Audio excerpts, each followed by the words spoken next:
And as my lo-fi beats fade out into non-existence, I welcome you to this. My name's James. I'm a portrait photographer from Portsmouth in the UK. You've probably not heard of me. This is the latest in a live video showcasing some of the best photographers from around the world and discussing their favorite images and their love of photography with you and with us all together. Welcome to this safe space. Please leave us a comment in the chat. If you're joining us live, we'd love to see your comments. We'd love to see where you're from. We've had people as far away from Turkey, mainland Europe, even South America on this stream before. Very exciting. But our photographer that's joining us today is a multi-award winning photographer, another Scandinavian photographer, not from Finland, not from Norway, but from the wonderful country of Sweden, Hanna Neret. Welcome to the live feed. How are you? Thank you. Thank you. So nice to be here. Thanks for having me, James. I'm good. How are you? I'm very good. Now, if people haven't seen your work before, which they should have done, they can check out you on the internet because you are on Instagram there at Hanna Neret Photo, like all good photographers are. And we can see from this video that you have just come back from the Far East, from Japan, from Tokyo. Yes. Well, talk to us about this. You were talking to me off camera about this amazing experience you had doing street photography. We're going to come on to your composition, fine art pieces, your portraits in a minute. But what was it like getting out there, letting yourself loose and just doing some good old-fashioned street photography? You know, I think this was the first time in my life I ever did street photography. I've never tried it before. So getting to try this in what's probably the best city in the world for street photography, that was just amazing. So not only is Tokyo a place where there is so much to photograph and everything is beautiful and of course for me very exotic, right? So there's so much that you can take pictures of street signs and they'd be like, wow, this is amazing, right? It's also perfectly safe. You know, you could walk around late at night with a very expensive camera out in the open and not have to worry the least about anything. So it really was the perfect city to try out street photography. And I loved it. I think I'm going to do more of it. I really enjoyed it. You're going to go back. You're going to go back to Japan, I can tell. Now, you're more fundamentally known for this, which is winning lots of glass. Do you know how many awards you've won to date? I don't know. No, is it approaching the hundreds? No, I don't think it's that many. No, not I that don't know. many. No, I don't know. But you help run the Swedish Photographic Awards. How many years has that been running? Tell us a little bit more about that prize and about what goes into that. Oh, so the Swedish Championship is one of the highlights of my year, my year, and I mean, this is the first year that I'm a part of the organizing team, and it's been an amazing experience to step behind the scenes of this. It's meant so much to me for the past few years. I honestly don't know how long it's been running for. I've been part of it since 2021. But it really is sort of the heart and soul of our photographic community in Sweden. And this is something that we can, gather around. And it's become our photographic family, really. And it's a really... I know you talked to Therese about this last week as well, but it's really such an amazing and warm and friendly and supportive community that we have. And this has all come together because of this competition. That's how we know each other. So yeah, it's a pretty amazing event. I'm very envious of this. Now, I've said to Terry, who organises our annual awards night competition in January, it's the only print-only competition in the whole world for photography where you can only enter print, the 20x16 competition. And we celebrate in London in a massive gala dinner with big awards up on the stage. And you lot from Sweden have started to make it a tradition by bringing little flags along and bringing personality along and bringing colour and fun. There's a place for fun and enjoyment. And for years, it wasn't at awards nights in photography. But it's really good to see you guys there flying your flags, bringing the colour and having a little bit of fun with everyone. And I think that the Society's 2016 competition could become the Eurovision and spread out even further. It'd be something like the Eurovision Song Contest with that sort of attitude, bringing it into the room. Is that something that's organised from you lot, or is that like is that a thing that happened organically? No, I think it's happened organically, but we are definitely growing. So there'll be even more of us waving Swedish flags this year. I think there's about 20 of us confirmed coming now. So yeah, we're taking over. And by 2030, I hope there'll be more Swedes than Brits in that room. Wow. Okay. Well, quite possibly the European invasion is coming, and it's coming from Sweden. Now, this Mind Matters series piqued my interest because it looked so different. One of the things that I'm just going to remove this just for a second while I go on a rant. One of the things we often say, because Hannah's very successful at winning competitions, and we know she's very successful at winning competitions because she once cost me Family Photographer of the Year with an image we're going to see later. I came second to you. I didn't win, and that should have been good marketing material for me, and that was snatched away from my hands because you created something amazing, right? Now, this Mind Matters series, the reason why I think it's so successful is because it looks different. And one of the pieces of advice that we give to people entering competition is look at what's been successful in the past, but just use it as a guide.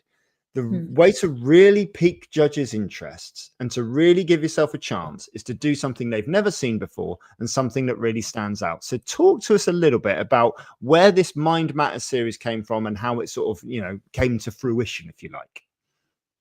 Yeah, so the reason I did it in the first place was that it's my qualification panel that I submitted to the societies because I want to become a judge, and then you have to submit a panel.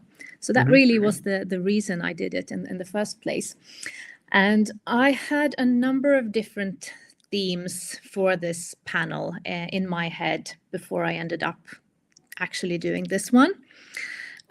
So this is probably like the fifth idea or something in line. And the reason it became what it became is because I had some struggles around the time when I really had to get working on this. I had some personal struggles. I basically had a stress-related meltdown and had to take some time off work. And it was, a combination of things that happened at work and in my personal life. So I wasn't in a good place mentally. And at first, my instinct was to cancel this whole project and, call Terry and say, sorry, I'm going to have to postpone. I don't think I will be able to do this panel right now. But then I eventually realized that photography, and especially the very creative side of photography, has always been my happy place. So maybe I shouldn't cancel. Maybe this is what I should be doing. Maybe my brain needs to do this to get better. And I think that was the best decision I could have made. So I changed course from whatever latest idea I had at that point to actually build this theme on top of what I was experiencing at that time. So the first image that came to be was, I think the one that you actually just showed, was actually on the theme of not really, when your brain's not really working. It's the one with the snails.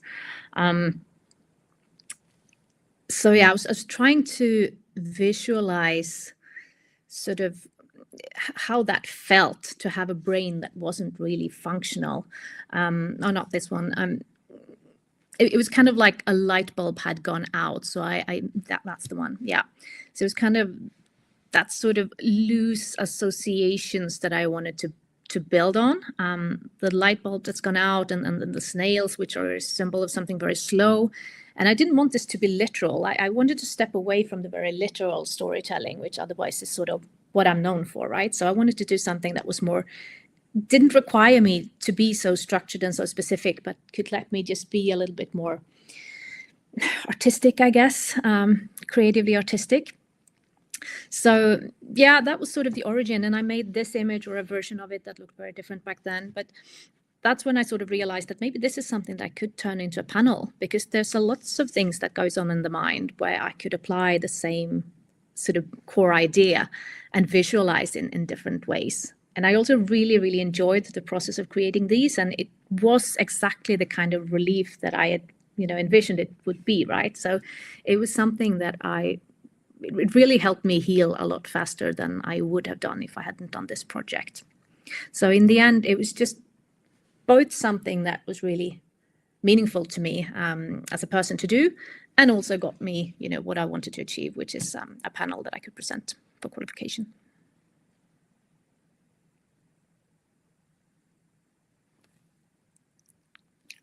I've lost the sound now. I can't hear you, James. I was muted. That's why I did Right. I did a manual mute because my printer was going off, cleaning itself. I didn't want it to come across on the microphone. What I love about it is that it looks like it. I mean, it looks like a panel. When you see them all up together, there are a set of images that sit together, that work together, and quite often people make the mistake that with qualification panels, they need to submit their 20 best images from their career. Whereas actually what you need to do is you need to find a project. And the really cool thing about projects is, or a piece of advice I was given about projects this week was, often people have ideas about projects they want to do creatively. Doesn't necessarily have to be in photography, but we just use photography as an example. And I've been sat on a project for about 3 years now that I just haven't done. And I've told people about this project, and telling them is part of the problem. Because when I tell people about the project, they give me an instant, oh, that sounds interesting. And I get the instant gratification of coming up with a half decent idea, which gives me positive vibes. But that's nothing compared to working through that idea all the way through to fruition and then getting the kickback at the end of it. And what we should do is we should, like, when we come up with good ideas and creative ideas, is we should keep them to ourselves. We should work on them. We should go through the working process of getting to the end result and then get the kickback.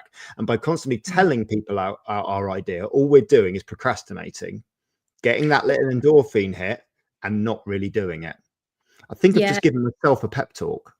You also need a deadline. I think that's the most important thing. You need a deadline. You need a reason to be finished by a certain date, because otherwise it's never going to happen. At least that's how I...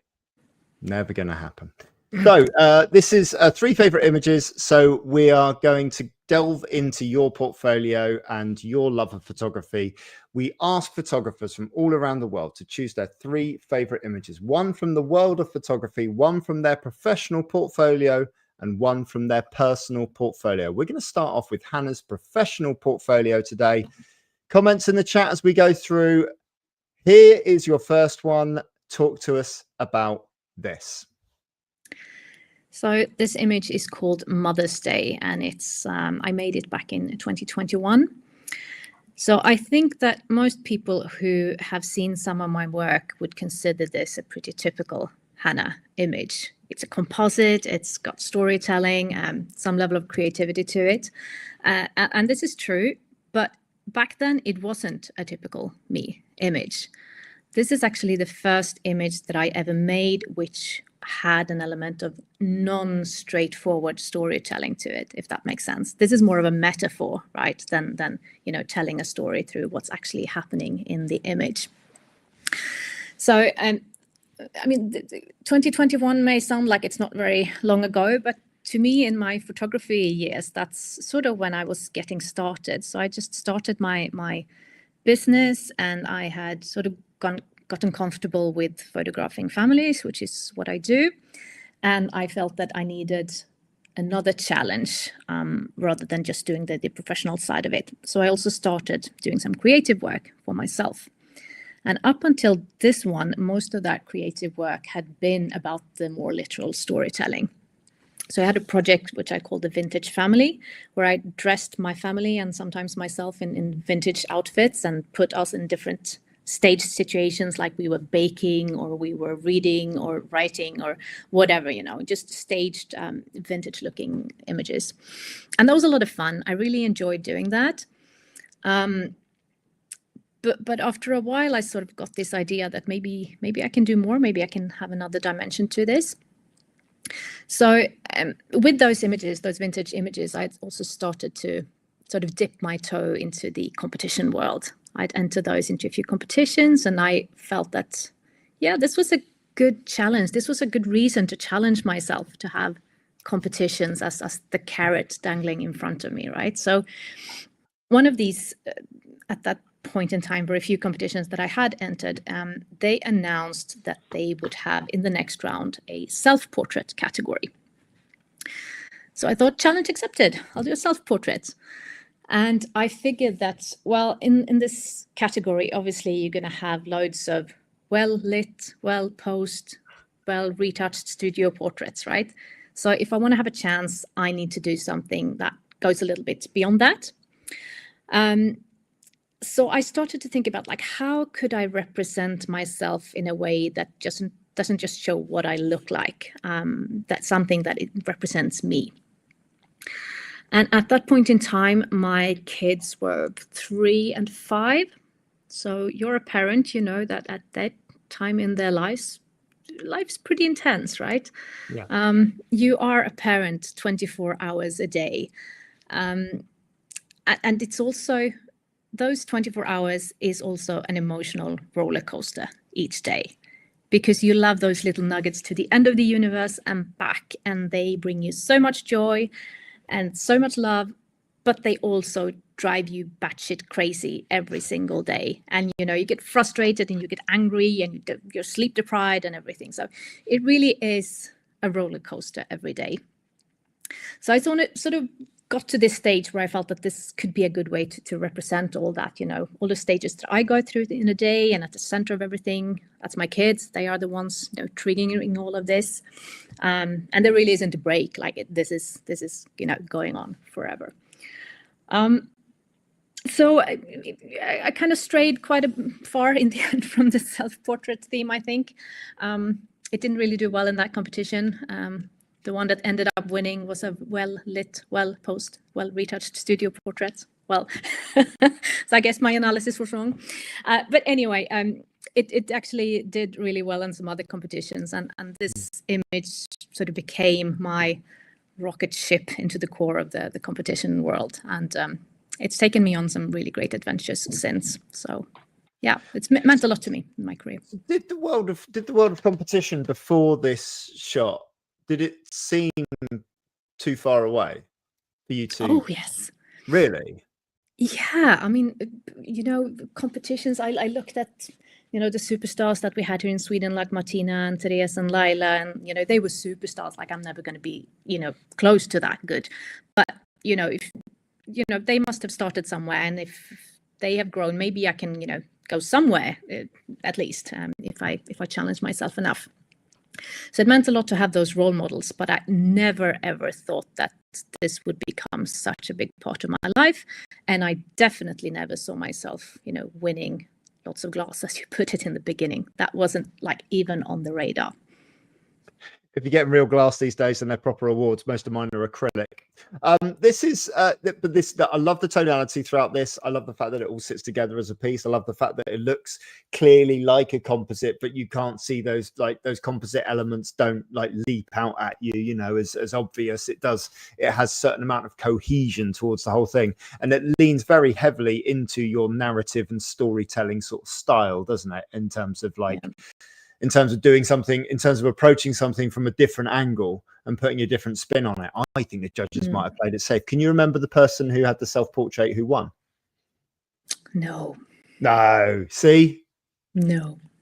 I sort of loosely remember the image, but no, I have not made it right. So there you go. It's a lovely image to start us off with. So thank you so much for sharing that with us. If you are watching us live, thank you very much. You can go back if you're watching us on catch up, as a lot of people do. You can go back and look at all of these amazing photographers. Martina, who was name checked just seconds ago by Hannah here. Kelly Brown, newborn photographer there from Australia, currently residing in the UK. We cannot get rid of her. Jess McGovern, who photographs all manners of four-legged creatures, both small and big. Scott Johnson, wedding photographer. And Teresa has also been name checked, plus Jen, wedding photographer, all the way over there in the US. They have all jumped on our stream. They've all shared their 3 favorite images. I encourage you, when you may be doing an edit, stick one on in the background and share some of the love of photography. We're going to come on to our second image now. We have to speak to all of the viewers out there before we bring up the second image. Second image is not an easy image to look at. It's 10 years old. It's an image that a lot of editors and publishers had an ethical and moral decision about whether to publish it at the time at all.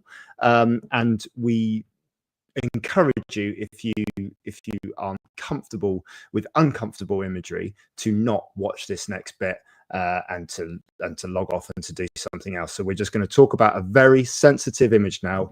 That's your warning. We're going to bring it up and we're going to try and speak to this image as properly and as well as we possibly can. Hanna, this is Hannah's image from Hannah's pick from the world of photography. Yeah, thank you for that introduction. And obviously you are 100% right. There is a big ethical dilemma in bringing up this image, and I had a very long, hard debate with myself if this is the image that I should bring into a context like this. Is that the right thing to do? I still don't know if it is, but this image has had such a profound impact on me, but more importantly on the world. And I think it's important that we dare to talk about the hard stuff as well. And I think also in this case that we might honor this little boy more by talking about his case than forgetting about him. So yeah, it wasn't an easy decision, and I'm still not sure if it's the right thing to do. But I do acknowledge that this is a real person in this image. It's not a staged photograph. It's a real person. It's a dead child, and that is very problematic.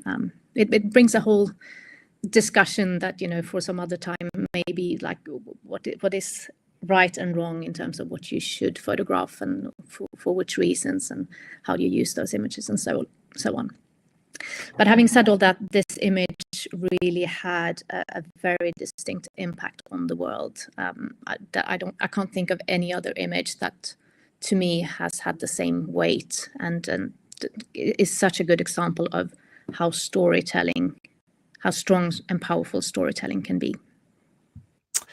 The photographer is Niloufer Demil R, and it's a photograph of Alan Kurdi.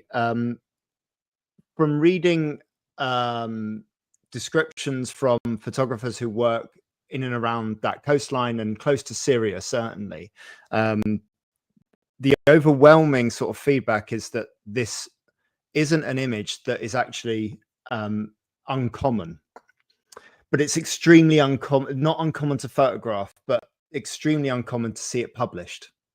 At the time, Will Wintercross, who's the award-winning war photographer from the Daily Telegraph, stated that it's quite a peaceful picture and in some ways quite respectful, but it makes you think immediately, what could have precipitated this? Why is a toddler dead on the beach? And lots of news organizations had very difficult decisions about whether to publish the image. Will Gore, who's a deputy managing editor, said it was not an easy decision, but our view was that the image was clearly something of a different order to images we'd seen before, and came at a time when the debate about what to do seemed to be going nowhere. We felt very strongly that we needed to publish this image of this tragic child. The decision, that particular image, came down to the telling nature of it. The image a lot of people used of the boy being carried away is extraordinarily powerful, but we felt if we were going to show the real horror of what happened to him, this was the best image.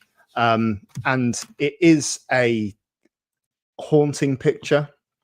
The photographer themselves said, one of the few quotes I pulled from them was that their overwhelming emotion was, I wanted to photograph, I would much rather photograph a small child playing on a beach and not this scene that presented itself in front of me. But the overwhelming feeling was that the world needed to see it, and the world needed to see the reality of a refugee crisis, you know, reasonably close to home, I suppose. It sometimes feels like it's far away when it actually really isn't. So I do believe that it's a strong and a brave choice, because it does elicit emotions, and it does elicit sort of those discussions and feelings, you know. Do you remember when you first saw it, or and you say that you said off camera as well that it still has an emotional, I mean, it certainly has an emotional impact on me, but it still has an emotional impact for you. So maybe just in case not everyone is familiar with this, just a bit of backstory then. So this boy is Alan Kurdi. He was 2 years old at this point in time, back in 2015. He's a Syrian refugee, and his family was trying to cross the Mediterranean in one of these inflatable boats from Turkey over to Greece. And that boat was probably carrying way more people than it was designed for, and, you know, no working life vests and so on. And so it capsized, and Alan drowned along with his brother and his mother. So back in 2015, the media was full of the reports of this, what was known as the Great Migrant Crisis. And there were a lot of facts being conveyed to people. There were numbers and graphs, and there were talks of masses and volumes of people, and there were pictures maybe, but it tended to be blurry pictures of these inflatable boats at a distance, crowded with people. And the whole, human element of this wasn't really there. Like, I could read these articles and feel that, of course, I understand that this is a horrible thing that's happening with thousands of people drowning every week. That's awful, right? But that real emotional, gut punch hit to your stomach wasn't really there. And there was a political debate that focused more on the impact of us, the immigrants coming, rather than the humanitarian crisis at the bottom of it. So what this picture did when it was published was that it changed that political debate and the public opinion, because you cannot look at an image like this. You cannot see a picture of a toddler lying dead on a beach without getting emotionally impacted. Well, you can, but then you're a psychopath. I mean, honestly. And this little boy looks, he's wearing a red T-shirt and shorts. And I mean, every toddler ever has run on a beach dressed in a T-shirt and shorts, right? And as a parent, you can really, I can really see this could as well be my children, right? It's not just some random unknown stranger. It's a child, and it could have been my child. So I think this is why this is so powerful, is because you cannot be guarded against a picture of a 2-year-old boy. I mean, and people could relate in a whole other way. And what happened is, again, that the whole climate shifted, and several countries actually changed their politics because of this one image. Not just in single country, not just in Turkey where it was taken. It was all through Europe and actually all over the world. So it's an extremely powerful image. And I think also, if we try to step away a little bit from what we're actually seeing and looking at this image, we also have this version of the image, because, as you mentioned, there are several versions of the same situation as well. But this particular one also has a level of absurdity with this child, and then this official looking person who you could sort of picture going around with a clipboard, and that's another one, dead child number 39 this week. That wasn't it. He's an aid worker, and that wasn't it. But that's sort of what I saw the first time I saw this picture, and it just brings that contrast into the storytelling here as well. So it is an extremely powerful image, and again, such a strong example of how a 2-dimensional image can have such a huge impact on our world.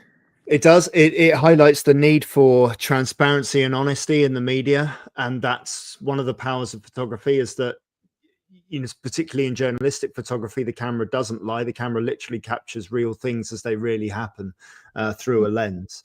You can't look away from it, and it brings a level of humanity to a crisis that, again, like you say, because we're talking about babies and we're talking about toddlers, you can't look away. There isn't a human on earth who wouldn't try to help a toddler in crisis. And so you can dehumanize certain elements, but it's hard to dehumanize that, and it's hard not to draw some sort of relationship with how you would react.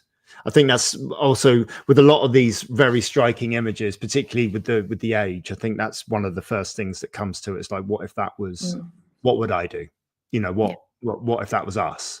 And I think that's a really important thing to always bring yourself back to, particularly with media narratives. Anyway, thank you very much, Hanna, for sharing that very powerful image with us. Thank you very much for viewing us. Paul has joined us from Germany. We'd like to show him some love there. So thank you very much indeed for joining us. I told you, we're truly international.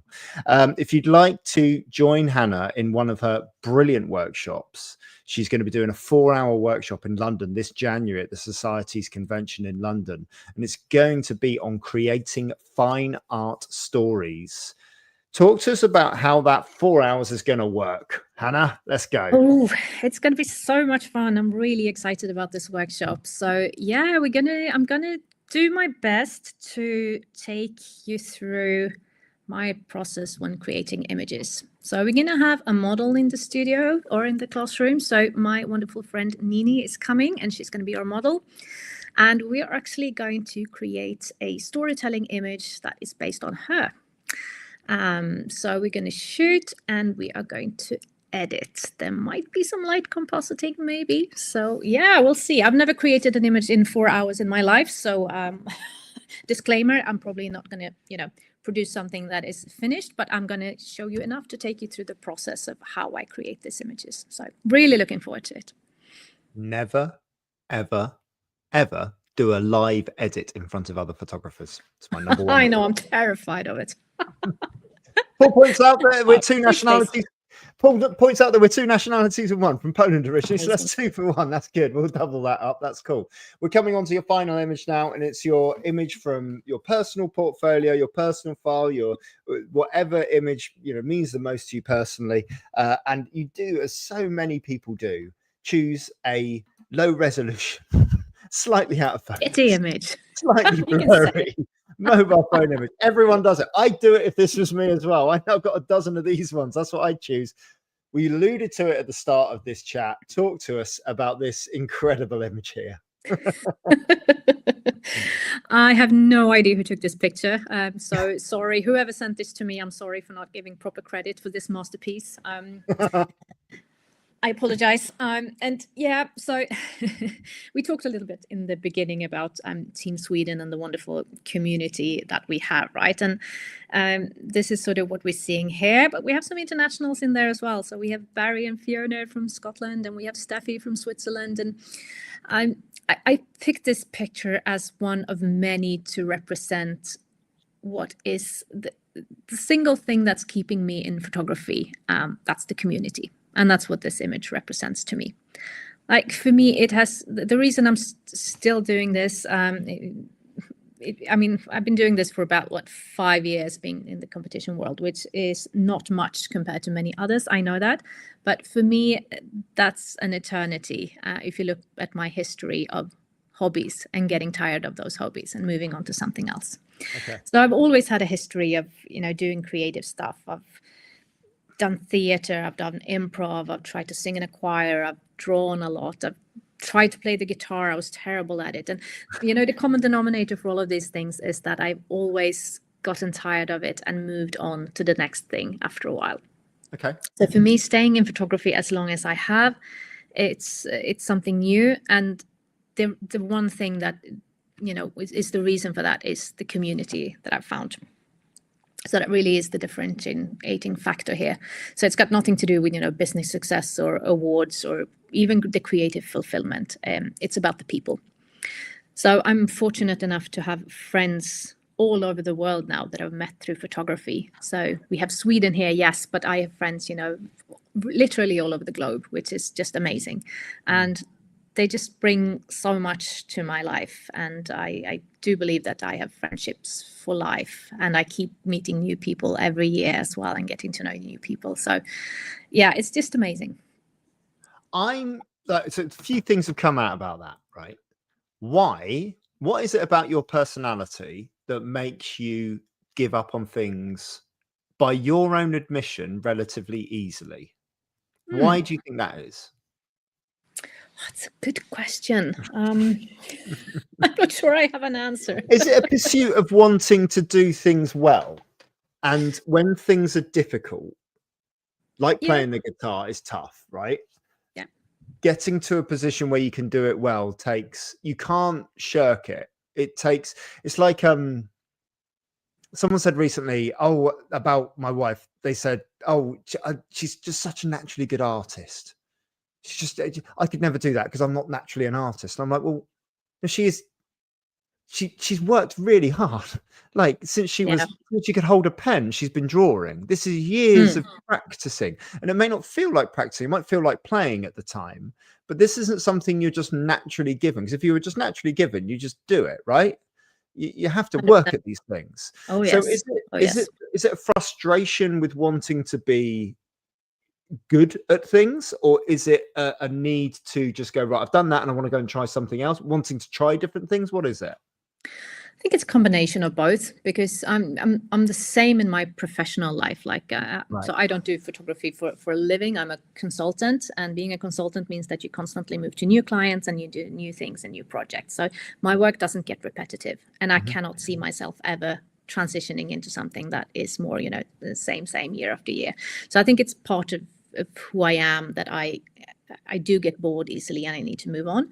But there is definitely an element of what you mentioned as well, that I've always been sort of wanting to be a high performer, I guess, and not always succeeding. And if I don't succeed, like, I've been decent at everything that I've tried, I think, except the guitar, where I was really, really, really bad. All the other things I've been decent at, but never, good. I've never won any awards, and I would never win any awards in anything else.